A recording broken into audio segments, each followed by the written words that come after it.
There is no superpower which likes its enemies camped close to its doorsteps. Remember the Bay of Pigs saga? If you are too young to know, it is the name given to the scary saga of imminent outbreak of thermonuclear exchange between US and USSR, when Cuba accepted missiles placements in Cuba. Missiles directed to America, during maritime pseudo-Cold War between US and USSR. US has the territory of Midway, Hawaii, Guam, Puerto Rico, US Virgin Islands, friendly Canada to its north, friendly and dependent Mexico to its south. US purchased Alaska from Russia because it was too close for comfort for US, all of these to establish protective boundaries and bases for potential engagements, mitigating encounters on the soil of mainland USA. Russia acquired territories in its perimeters to establish similar protective boundaries during its formation of USSR, making Ukraine part of USSR then. Ukraine citizenry spoke and still speaks Russian, and even though Ukraine was functioning as pseudo-autonomy, it was okay with Russia as long as Ukraine does not go rogue by aligning itself with the West and establishing to cement its Western alliance by requesting to join NATO.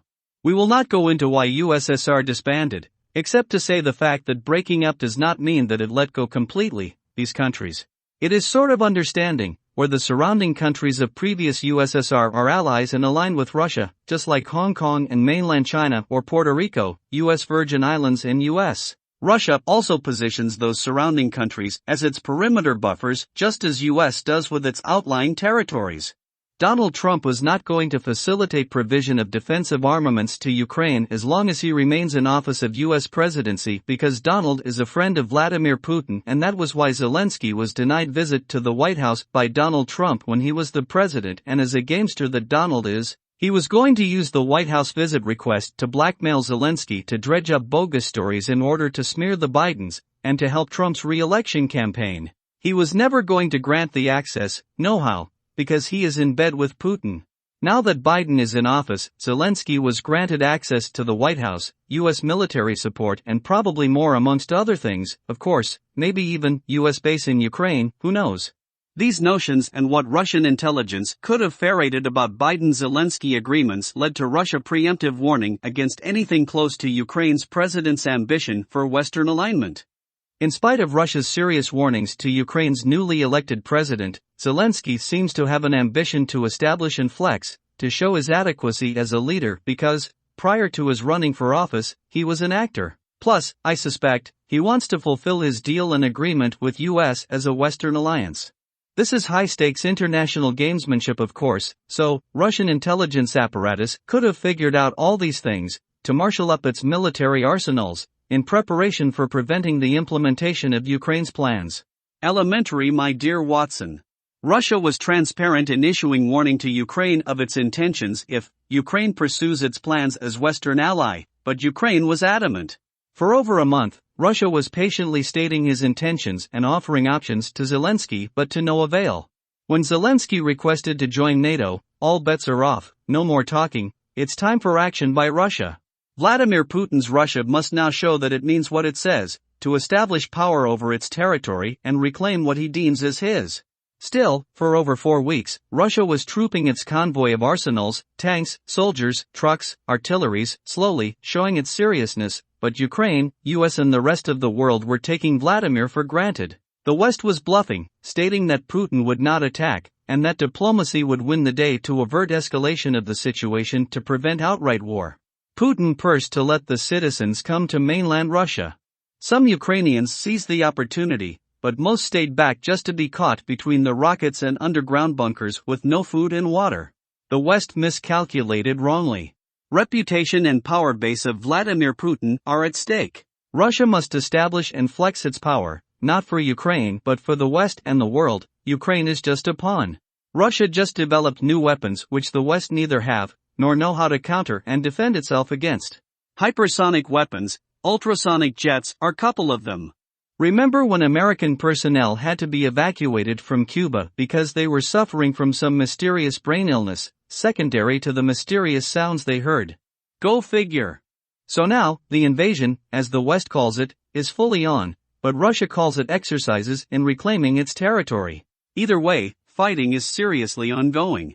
At the time of this writing, all diplomatic endeavors, maneuvers, and muscling are off, for lack of fruition. Exchange of military fires are ravaging Ukraine, people are dying left and right, carnage, destruction, suffering, establishment of dominance and pushbacks are happening. It reminds me of the medieval jousting of two camps. US installed embargoes on Russia, and on subsequent evaluation of non-effectiveness of the embargoes and sanctions against Russia, the West placed even tougher sanctions subsequently, closing all external Western outlet to Russia. Froze Russia from accessing funds to it could prosecute its exercises. Stopped financial exchanges and imports from Russia with the thought that Russia would be deprived of sustenance and thereby crippled, so he stops the war. Here is the point to state that 70% of the world population does not support the position the West is taking. India abstains, Middle Easterners are offish, Africans are non-involved as well. There are other pockets of European countries unsupportive of Ukraine and the West. For Russia to sustain itself, it dumped all his dollar holdings and established rubles, his national currency, as Russia international currency. That is, the countries who depend on Russia's oil, gas, raw materials, weapons, spare parts, food, etc., must pay in rubles, meaning, these countries will have to spend their dollars to buy rubles, and that is exactly what is going on now. At the inception of sanction placement, rubles dropped precipitously to almost half, if not more of its value, but Russia instituted rubles backed by gold, and within couple of days, until the time of this writing, ruble is higher in value than before the placement of sanctions. The other side of this war is that there are now two world financial systems, confidence-backed dollars versus gold-backed rubles. I wonder which one will prevail. The Western Alliance are backing Ukraine, if not for any reason but two, that Russia is communistic, a dictatorship as perceived by the West, and Ukraine, which is espousing to be democratic like the West. Seeing the military engagements, it seems Russia's gambit was with his older, passé tanks and guns, gaining modest grounds and suffering substantial losses as well, just as Russia probably planned. Russia may want to use up to extinction its older equipment as pawns. Russia's still gained tremendous ground, older equipment notwithstanding. The West is now providing tremendous amount of money, personnel, intelligence information and logistics to Ukraine military, plus providing heavy artillery, modern weapons and even America's classified weapons. This is a doozy. Ukraine claimed responsibility to bombing Russian oil depots on Russian mainland, destroying the complex in an inferno. Wah! Would Putin take that sitting down? No way. Expect the unexpected severe retaliation. It might be the beginning of the real McCoy World War. Remember Pearl Harbor? What did America do? This is another doozy. Vladimir Putin and Chinese President Xi Jinping met and appeared congenial just before the start of Ukraine engagement. The scuttlebutt is that the two leaders pledged alliance to helping one another, one communist country to another. Who would expect anything less? Don't NATO members buttress one another? Oh, I remember to remind you that when Trump was in office, he severed U.S. membership in NATO, but reinstatement of U.S. into NATO was one of the first things Biden did as U.S. president. Can it not be concludable that Donald Trump had it planned, along with Vladimir Putin, to weaken NATO, guarantee his continuation of U.S. presidency, with the help of Putin and Zelensky's smearing of Biden, to take U.S. over as a dictator, just like his friend, Putin? And together, dominate the world, since NATO would then be without its dominant power, US, to fend off the two of them? They can weaken world democracy to convert all governments to dictatorships and usher in one world dictatorial order. Thank goodness that Zelensky refused to drudge up smuts to smear Biden as they wanted him to do. Thank goodness that Trump's Vice President Pence certified the election of Biden as US president. Back to the war engagements, the use of more sophisticated armaments is escalating. Russia's Putin had intimated that nuclear weapon use option is not off the table during this engagement. He also warned that there will be retaliatory consequences if US supplies Ukraine more than it already does. Now, Finland and Sweden, which border Russia on the west, are threatening to join NATO. Russia has responded that there will be retaliatory consequences for them or any of its border states joining NATO. Russia is net supplier of oil to the world. It is among the world's top exporters in wheat and petroleum. For example, Ukraine and Russia supply around a third of the global wheat supply.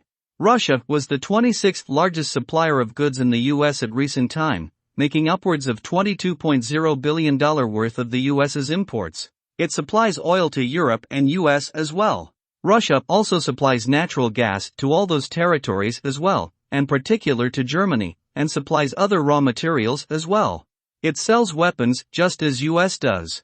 Now that the war is ravaging Ukraine, there are blockades of outflow and inflow of supplies, causing food shortage around the world. Plus, would Ukraine be able to plant?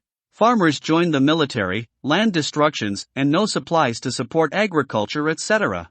US and the rest of the countries of the world are feeling the effects of food shortages. Shelves are bare in grocery stores. Couple that with escalating inflationary pressures from US massive debts, overprinting of currency, pandemic resurgence, appropriation of funds to Ukraine, shortage to lack of supply chains items. Even if you live under the rock, you would have noticed by now that everything is made in China nowadays. So, things are getting serious.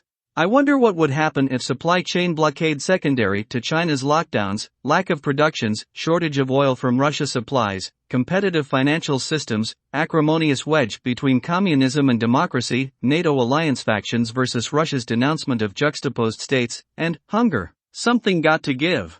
Vladimir Putin is not prepared to lose the conflict in Ukraine. I suspect he will do anything, including thermonuclear bombs, to achieve his aims and goals.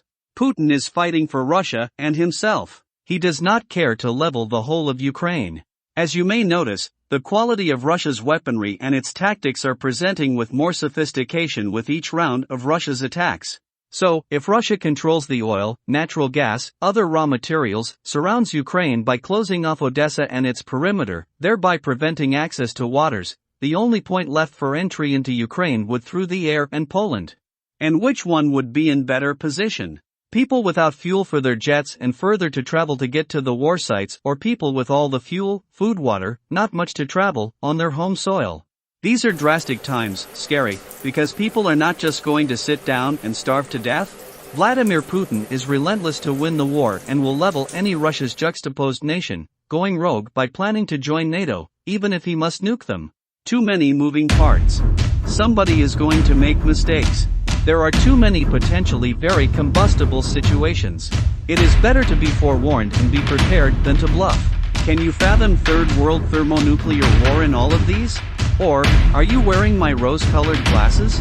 Get ready, get yourself organized, get non-perishable food items, enough for you and loved ones, for at least a year. Staples like bags of rice, beans, dry goods, like dry milk, variable nuts, planting seeds. Get survival equipment as well. Get medicines, sources of water or water cleansing gadgets, sources of power, like portable solar, batteries, matches, and things you feel are necessary for you, loved ones and neighbors as well. To prevent the inevitable worst, giving up of Ukraine may be a better option. It will save the world.